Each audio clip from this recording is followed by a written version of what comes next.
Hello and welcome to the first episode of Newspeak Podcast. I'm your host, Nicholas Ford. And I'm Aymon Berta. And for our very first episode, we're going to be discussing the Nevada caucus, which has just happened. Today is Monday, the 24th of February, and the caucus was held over the weekend. And counting is nearly finished in the caucus with Bernie Sanders a resounding victory. Yeah, well, he's at 47.1% after 88% reporting, so he's looking... Oh, it's pretty much over. Yeah, the media, even the media that attacks Bernie, they all came and admitted Bernie's won this. Yeah. So even before all the reporting had been done, he's doing really well. It's enough of a victory that the media can't take it away from him. Exactly. It's like every other... New Hampshire, in Iowa, they just said... It wasn't enough. Yeah, it was like, Klobuchar came second. Yeah. That's a bigger win than...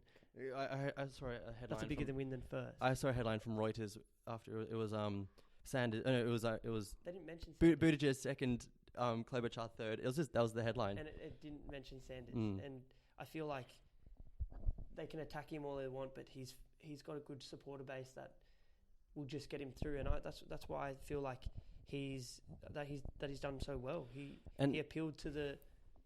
Sorry, you gone? No, Nevada is the first time in the first three states where he has had a comfortable win.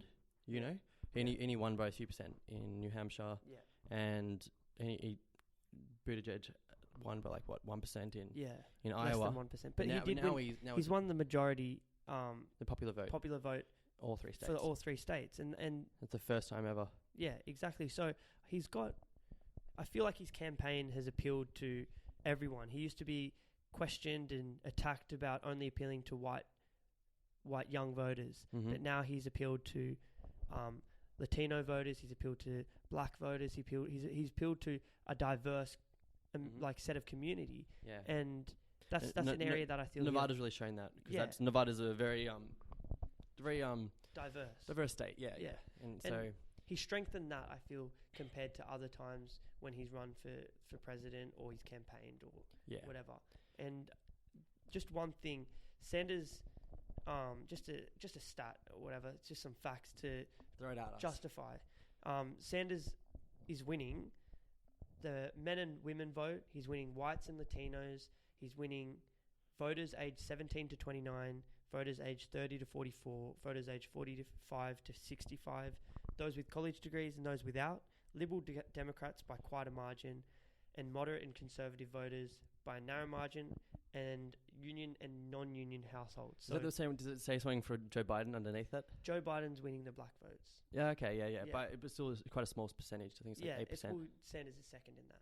Yeah. So I feel like the attack that on Sanders, that they're all Bernie bro, all these white Bernie bros, white sexists, exactly. Males that are out to attack the female candidates. And he appeals to the LGBT community. He appeals to a range of different communities because he's always, and this is one thing that whenever someone has endorsed Bernie, they've always pushed that Bernie has always pushed for the rights of everyone.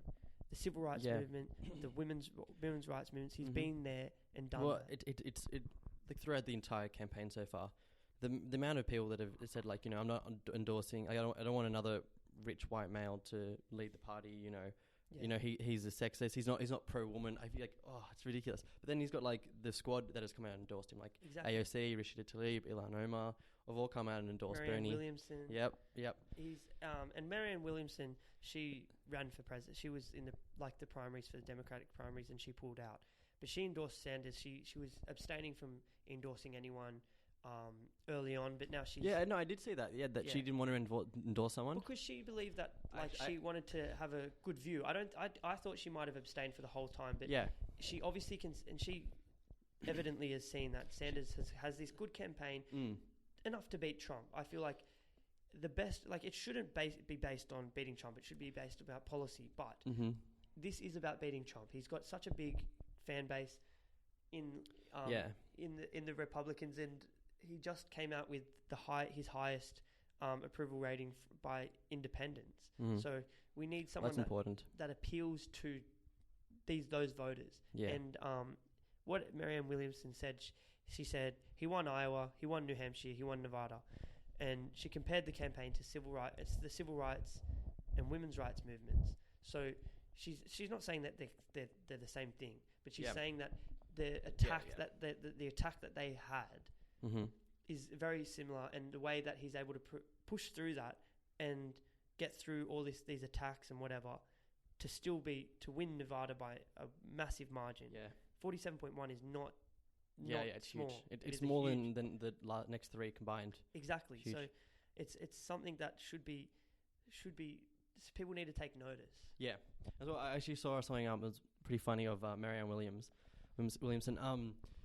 She made a tweet about that she wasn't endorsing someone, but she definitely made out in the tweet that I don't like Pete Buttigieg. Yeah. And then someone commented saying a friend of mine is I know someone who's very, very pro Pete, who's also very who loves you and stuff and really wanted to vote for you. And she said he's going to go and vote for Pete now. And she said, "Well, give him my phone number. I want to contact this person. Yeah, give me his phone number. Yeah, yeah. That was pretty funny. I feel like Marianne, obviously she didn't do too well, but she's got a good voice in terms of politics. Maybe she wouldn't be maybe for someone for the future, but she could come back. She's got a good voice politically. So but I think she's got a lot of she's a bit. Too spiritual maybe for the center of America. 100%. I that's one of her her flaws, but as an endorsement, it's a great endorsement. Yeah. I don't see it coming back though. I don't know about that. Yeah, well, yeah, it's yes. That's a timely thing. Who knows? So how do you think going forward the other candidates are going to be able to come back from this? Well, I personally think Elizabeth Warren.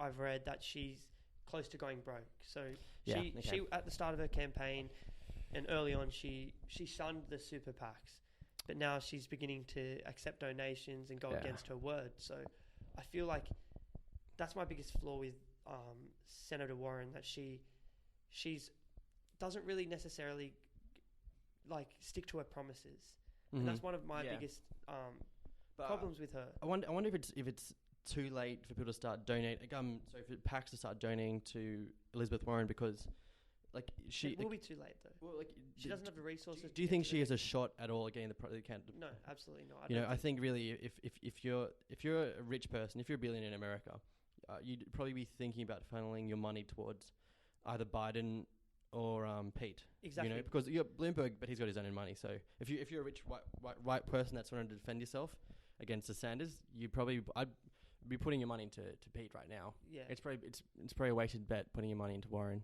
Well, I definitely could end up agree with that. Like Jeb Bush who had $150 million donated to his campaign. Got 3 delegates. Exactly. That is the worst investment I've ever seen, and that I think hopefully shows that the super PACs are not such a good investment anymore. Exactly. You can't. Hopefully Bloomberg doesn't win, and it just shows you can't buy elections these days. Yeah, well, that's as you said. When we were talking before about that tweet by the Washington Post, or was it? It was the headline. Oh. Yeah, it was. The headline: Should elites have more say in choosing the president? It's time to give the elites a bigger say in choosing the president. And such a joke of a proposition. But I think there were a lot of these that came out when Trump was taking it from the Republicans last time, that maybe the Republican elite should have more say in the election because they have an outsider coming in now. Exactly, but that's the problem. They have problems with the outsiders. They don't view Bernie as a Democrat. Well, I think there hasn't been. I don't think there's been a Democratic candidate that the New York Times hasn't endorsed. Yeah, there's one. They endorsed Hillary, they endorsed Obama, they endorsed a lot of people. They've been endorsing people since the 60s and stuff.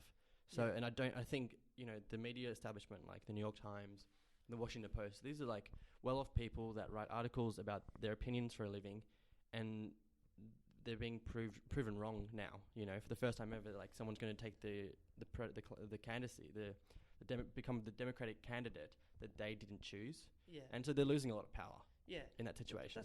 That's the thing. I feel like the Democratic Party need to come to a realization that Bernie is the front runner. That he is the But I feel like the Democratic elite and the establishment and whatever, This is the apocalypse for them though. This is D-Day. But it shows me that how much they're pushing Bloomberg is that they would personally. But they're not really. Are they pushing Bloomberg? They are. They're helping his campaign. The Democrats. There was 2 Democratic. There are lots of governors that have come out to endorse Bloomberg. Within the party, in the establishment, there have been there've been people that have helped his campaign, which just shows that if Trump was to be a Democrat, that they'd be all sweet. I guess you can take it back to you have people like Chris Matthews, Hillary Clinton, and like a lot of even a lot of the more common establishment Democrats about. You don't hear Hillary speak out much against Donald Trump, or you don't hear like a lot of these people. Like Hillary was friends with Jeffrey Epstein, and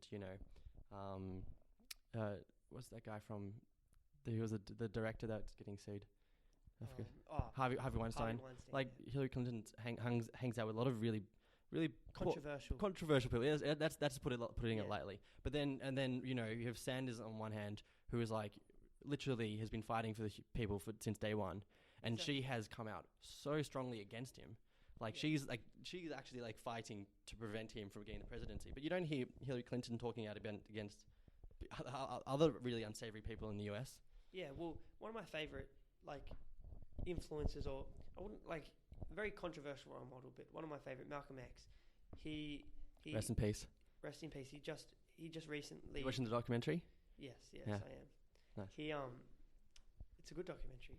Yeah, they're reopening the case maybe. It was the anniversary of his assassination.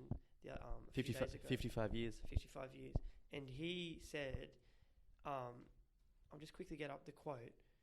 He said, "The media is the most powerful entity on earth. They have the power to make the innocent guilty and to make the guilty innocent, and that's the power because they control the minds of the masses."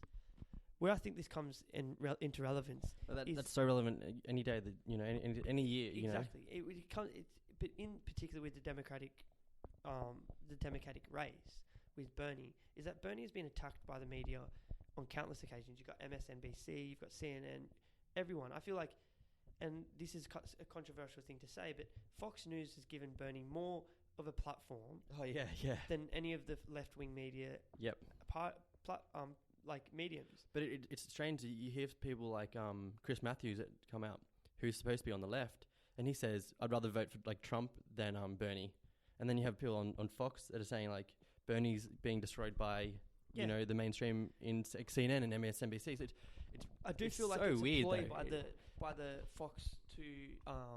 It's weird that Fox is being much nicer to Bernie than exactly. MSNBC But I feel like it's a political position of theirs to be sort of in a sense pro Bernie up until the presidential election. Well, they like to just whatever the establishment is, they're just against undermine the Democratic Party. Mm-hmm. But one thing that we must talk about in terms of the Democratic elections, and obviously we're talking about Bernie a lot because Bernie is he's the front runner. He's the one that I personally believe that he should be the nominated candidate. Yeah. But in terms of the whole picture, I feel like the media has as we've talked about is just been quite undermining and it's just destructive in a sense. Yeah. And same with a lot of the candidates. They've if they could fought against each other. They've all undermined each other. It's messy.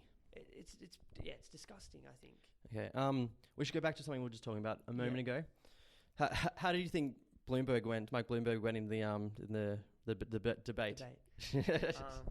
Laughable. I think. Do you think that was the best debate of this season? It was the highest viewed viewership. Yeah. 20 million views. God, it was good. It was great. I think. And a lot of people were talking that it's wrong that the Democrats changed the rules to allow Bloomberg to get on the stage. But I think this is the best thing for Bernie Sanders that there could be. Exactly. Bloomberg is the embodiment of why Bernie Sanders is running. Exactly. You have this rich, racist billionaire trying to steal the presidency. He's literally the metaphor of